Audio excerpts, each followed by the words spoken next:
প্রধানমন্ত্রীর নির্দেশ অনুযায়ী আগামীকালের মধ্যে নির্বাহী আদেশে জামায়াত শিবিরের রাজনীতি নিষিদ্ধ করা হবে। দুপুরে সচিবালয়ে একথা জানিয়ে আইনমন্ত্রী আনিসুল হক বলেছেন, জামাতকে নিষিদ্ধের প্রক্রিয়া এগিয়ে নিতে স্বরাষ্ট্রমন্ত্রীর সাথে আলোচনায় বসছেন তিনি। এই দলটাকে যদি আপনার নিষিদ্ধ করা হয় তাহলে আইন শৃঙ্খলা এবং দেশের রাজনীতিরও অনেক উন্নতি হবে। কোনো দলকে যখন নিষিদ্ধ করা হয় তখন সেটা নির্বাহী আদেশই হয়, সেটা কোনো বিচার বিভাগীয় আদেশে হয় না।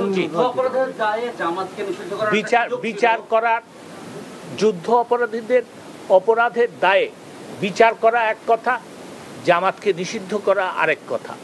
এখন জন্ম সনদ দিয়ে খোলো বিকাশ স্টুডেন্ট অ্যাকাউন্ট। নিজের বিকাশ নিজে কর।